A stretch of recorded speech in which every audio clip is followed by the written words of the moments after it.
I'm Dick Sparrow, chaplain here at Plymouth Harbor, and we're setting sail today with Phil Starr.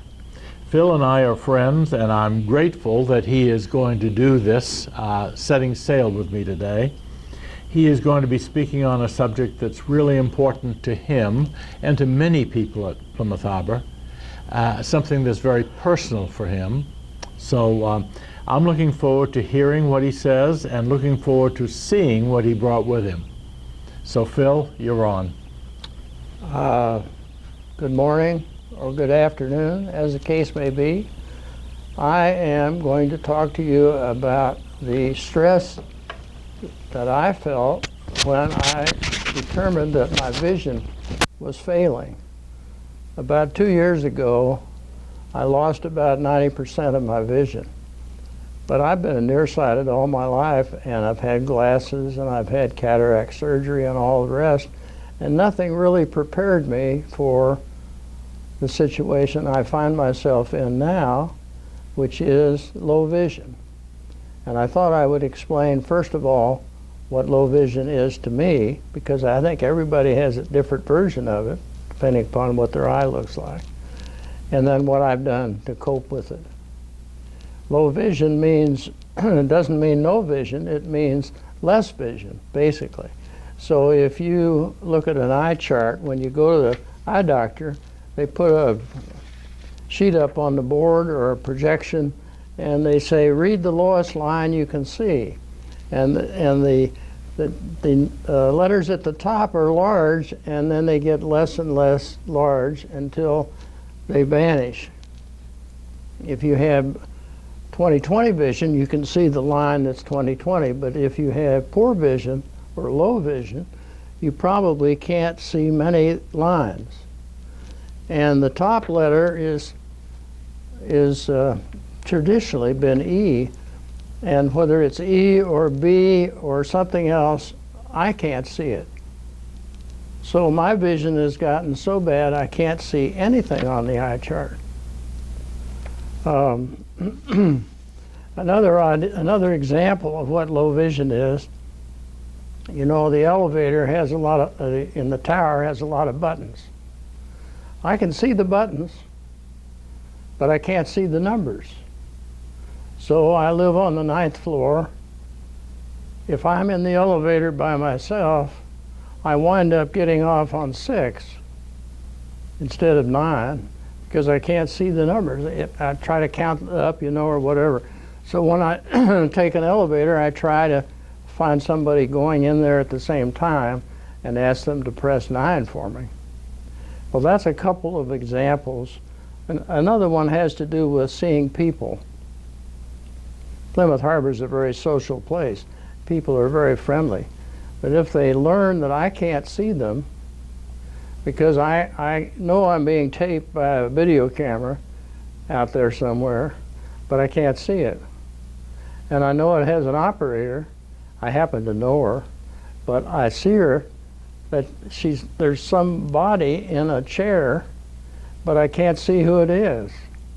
So it's a very stressful environment to be wanting to talk to somebody, but you can't see them, so you don't know who they are.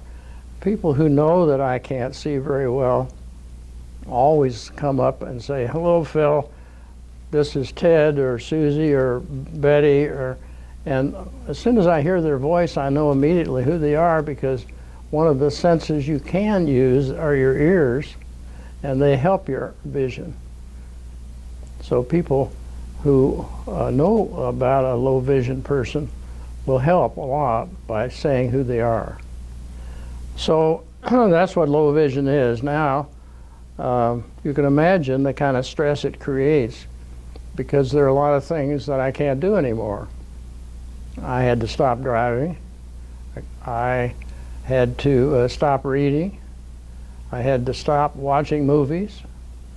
And that's okay, because there's so many more things I can do that I don't worry about the things I can't. But step one in reducing stress is to eliminate those things that you really know you can't do. And number two is to take advantage of the training aids, if you will, that are available from companies that specialize in helping people with poor vision see better. And there's a firm in Sarasota called the Lighthouse, which is a nonprofit organization designed to help low vision people. And when we were able to gather as a group, which we can't do now with the virus, but there's a group here at Plymouth Harbor called the Low Vision Group, and the Lighthouse is the nonprofit, and they bring people out to Plymouth Harbor, and they bring a whole raft of training aids that are designed specifically to help a low vision person read. Now, in my case, I really only want to read a menu, right? I don't need to read everything. I can't read anything that's printed. Even in the chapel, where the chaplain has a large print program, I still can't read it. So I need something that, and I can't read the menus that come out of the dining room. So I need some device to help me do that, and I have purchased from the Lighthouse a device which is very well made. It's got a rechargeable battery in it that you just plug in and charge up, but it carries its charge for a long time. And when you turn it on, I'm going to demonstrate with the menu here, which I can't see at all. I can't see any of the writing on the menu, but I'm going to demonstrate what this device does by putting it over. I don't know whether the camera will see that or not. By putting this over, you can see it says menu right there in the screen. Menu selections, and it says the date. And inside it says Mayflower Dining, and inside it tells you what the menu is. And pretty well at Plymouth Harbor you know what the menus are, and you can get somebody to read them to you. But if you go out to a restaurant and you get a menu you've never seen before, this device is invaluable, because you can carry it. It's portable enough. You carry it with you, and you put this right over the menu, and you can read anything you want.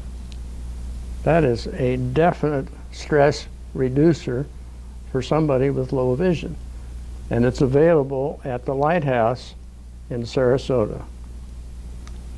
The other thing that a low vision person has as a resource is the Library of Congress has a talking books section for the visually impaired.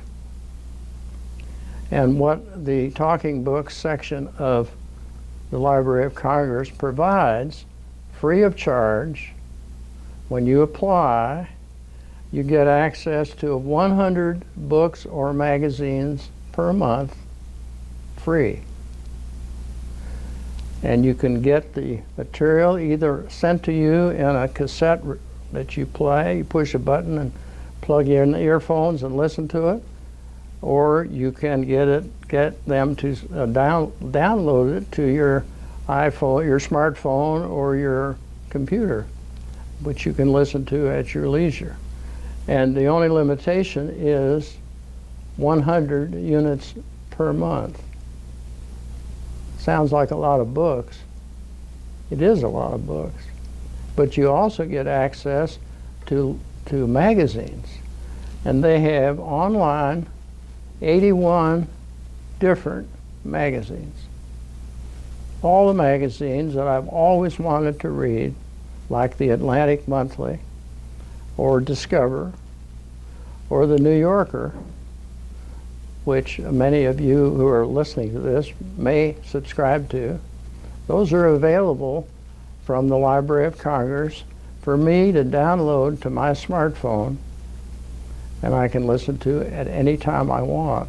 So I have virtually unlimited access to anything in the world. So there's no reason to be stressful about not being able to see. because you can get just exactly what you want. I checked before coming here today. The Atlantic Monthly has online, available for anybody who subscribes to this, magazines every month from March of 2020, which is the most recent one, all the way back to 2007.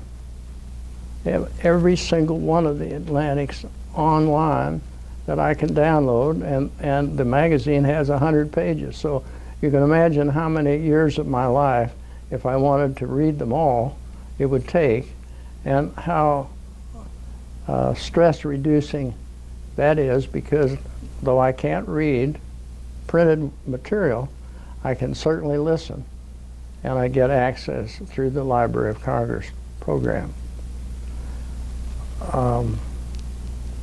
I think that covers pretty much what I wanted to say today. I think the support I get at Plymouth Harbor from staff and everybody is incredible, and there's no reason to be stressful when you can't see, because there's so many resources, including people, around here to help.